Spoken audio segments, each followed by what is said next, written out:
Hello everyone, this is Suzanne at the Gospel of Truth. Welcome back. We are going to continue our studies in Keep the Faith. It's a book by Dr. David Jeremiah, How to Stand Strong in a World Turned Upside Down. It's been a very exciting study. Many of you are appreciating this book as much as I am. Today we're going to talk about walking carefully before Him and don't bribe God. This may go over a little bit today, so if you want to watch it and then go do something, come back and watch it, whatever time frame you do it in is fine with me. I just think there's a lot of important stuff here. We're almost finishing up with this book. All right, let's get started right away. Walk carefully before Him. Walk prudently when you go to the house of God, and draw near to hear rather than to give the sacrifice of fools, for they do not know that they do evil. Ecclesiastes 5:1. Imagine stumbling into the house of God loaded down with a heavy burden. It's the dead weight of all your sorrows. You're certainly bringing them to the right place, but you need to bring them in the right way. When you're overloaded, it's important that you watch your step. We want to lay them carefully at the altar rather than violently at God's feet. That is, we need to give Him the burden, not the blame. There's a difference. That's why we need to tread carefully in the house of the Lord. Remember that Solomon was the builder of the temple, the most beautiful building on earth in its day. There had never been such a place to bring God and His children together. It was, in a sense, the one place for heaven on earth. The architects understood that such a place should not be entered carelessly or thoughtlessly, particularly not resentfully. We must decide which side we're on. We do honor God as the Lord of our life or not. Do we trust Him in the rough times? Or only when it's convenient? Our modern expression, watch your step, comes from Solomon's warning, walk prudently. Literally, the Hebrew word says, keep your foot. You may remember a time when you heard that phrase from your parents. When you were angry and your words were approaching the territory known as disrespect, when your mom or dad said, watch your step, young man or young lady. I used to say, look out now, look out. Due respect for parents and for God is a sufficiently urgent issue to be enshrined in the Ten Commandments. Life without boundaries is chaos. And when we treat God as if He is not in control and not loving, when we cut Him down to our size through such a petty approach, or when we wander outside the boundaries, we invite chaos into our lives. Life without boundaries is chaos. I think we see that in today's world. Seemingly, a lot of people don't have any boundaries. They do what is right for them. They're looking out for me, myself, and I. They could care less what you think. They're very intolerant. And we see the chaos every day as a result of this kind of mindset. We must never have that kind of mindset. When we come into the house of God, we're to draw near to hear, to understand, to learn, and to worship. We're to cultivate an attitude of reverence, expectation, and a holy sense of resignation to His will. Blaming God for our struggles does nothing to alleviate them, but walking carefully before Him will aid our efforts to keep the faith. Talk cautiously to Him. Do not be rash with your mouth, and let not your heart utter anything hastily before God. For God is in the heaven and you on earth. Therefore, let your words be few. For a dream comes through much activity, and a fool's voice is known by his many words. Ecclesiastes 5:2-3. Now that we've walked the walk, we have to talk the talk. We must talk cautiously to God as well as walk cautiously before Him, always keeping in mind that we are speaking from a basis of ignorance. I think often about the terrible fires that have burned a path through our community in Southern California. We often don't know how such a blaze begins. An electric storm could send a bolt of lightning. Some disturbed individual could engage in a conscious act of arson. A careless person could innocently start a great fire without realizing it. But what about God? Could he start a fire? Of course. Could he also prevent or suppress one? Yes. Could it be that he has done so many times in so many places without any human being realizing it? Yes. Could it be that he has done so many times and in many places without human beings realizing it? Of course. That's something we seldomly consider. We see every fire God allows, but none that he prevents. So when we philosophize about God's character based upon our limited observations, we speak from ignorance. On a given day, his intervening hand may have prevented some horrendous act of global terrorism. Then 5 minutes later, a single automobile with a drunk driver crashes, and all who knew the victim are giving God a tongue lashing. Nothing illustrates this insight more vividly than a widely watched episode of television's The West Wing, in which the fictional president, Josiah Bartlet, played by Martin Sheen, lashes out at God. Bartlet, battling multiple sclerosis, is anguished over the death of his longtime secretary in a drunk driving accident. After attending her funeral in the National Cathedral, he waits until everyone leaves, then orders the door sealed so that he is alone. Standing there before the altar, Bartlet, a Roman Catholic in the television series, lashes out at God. "She bought her first car, and you hit her with a drunk driver?" shouts Bartlet in the Canaveras Cathedral. "That's supposed to be funny? Have I displeased you, you feckless thug?" The angry president then launches into a tirade in Latin. Translated, his words are, "Am I really to believe that these are the acts of a loving God, a just God, a wise God? To hell with your punishments." Then in a gesture of contempt, the fictional president lights a cigarette and crushes it on the cathedral floor.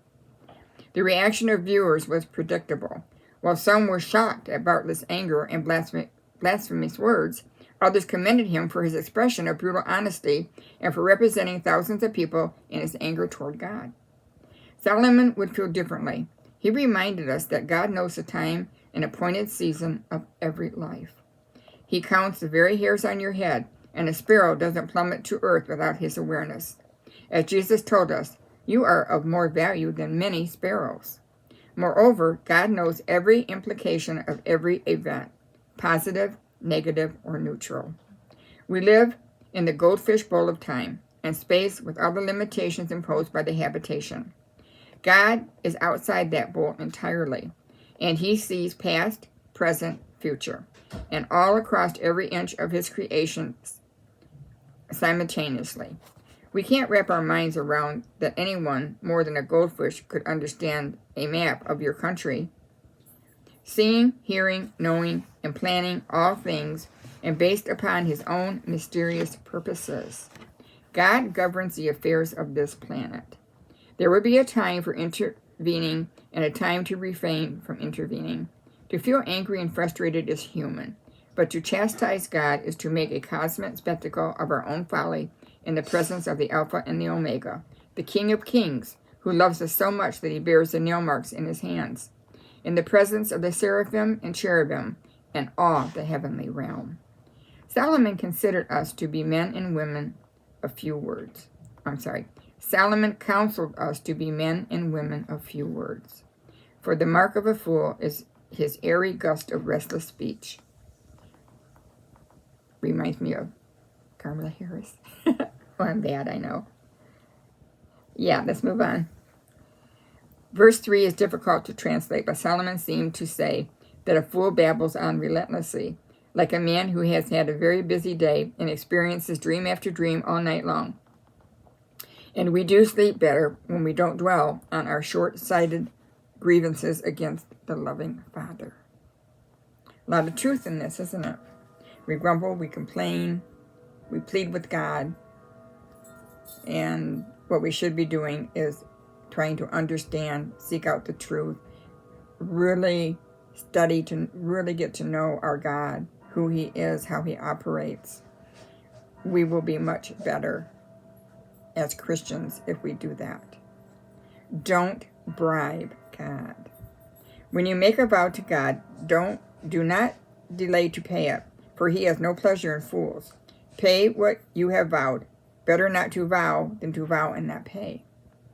Don't let your mouth cause your flesh to sin, nor say before the messenger of God that it was an error. Why should God be angry at your excuse and destroy the work of your hands? For in the multitude of dreams and many words there is also vanity.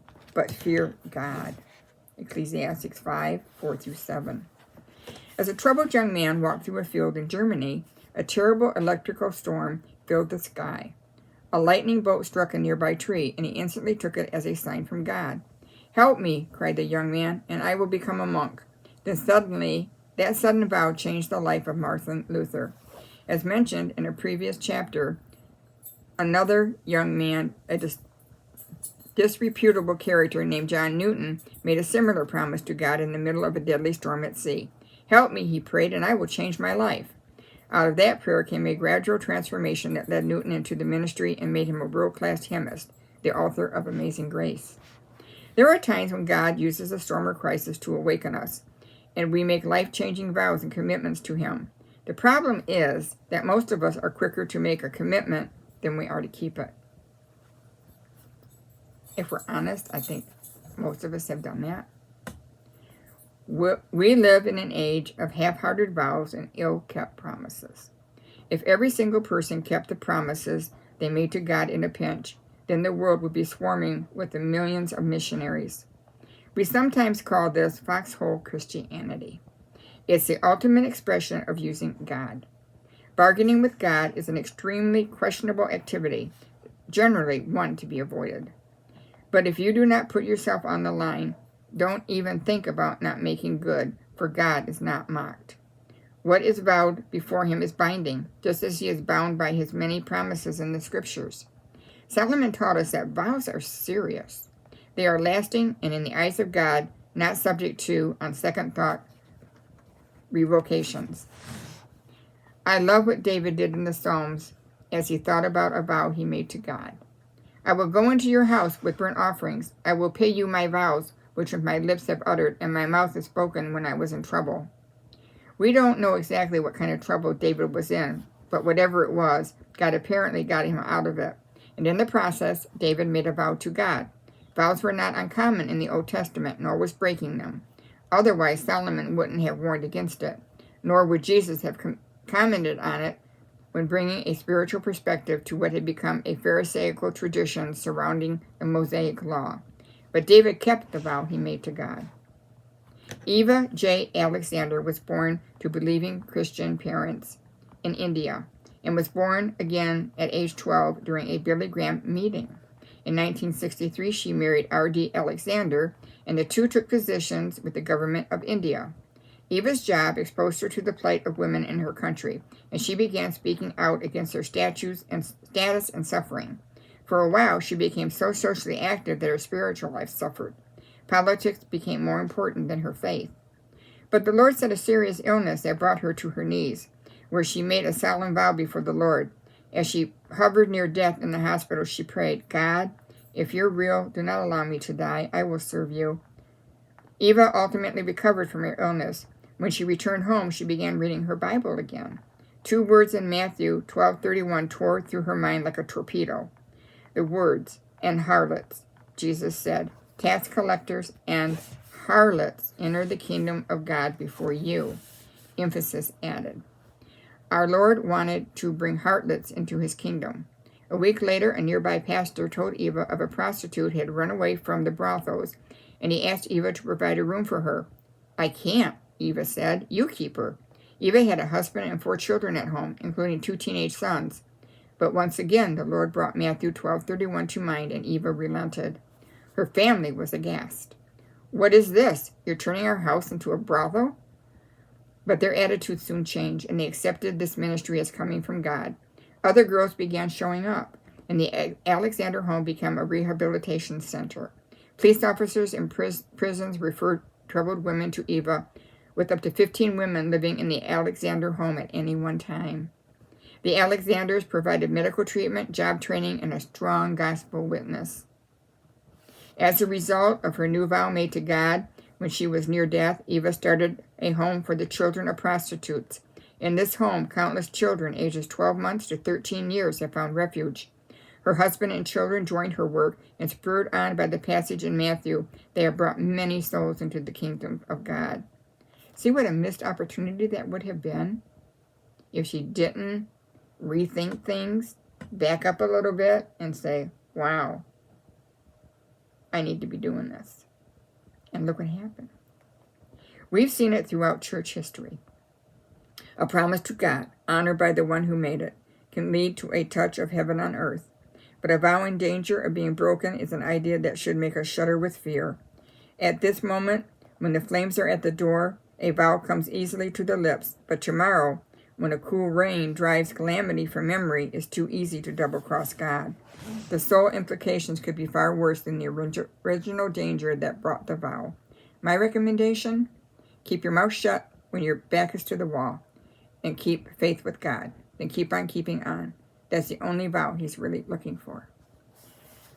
Now, in all my ups and downs with my chronic pain issues, and many, many surgeries I've had over the years, I don't believe I've ever tried to bargain with God. God, if you do this, I'll start studying more. God, if you do this, I'll attend church more. God, if you do this, I'll give money to the hungry. Whatever it is.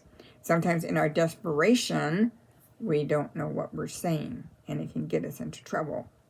So as he says here, keep your mouth shut when your back is against the wall, and keep faith with God. Knowing that, God, I don't understand it, but I do understand you and how you work and how you deal with your people, and I'm going to keep the faith.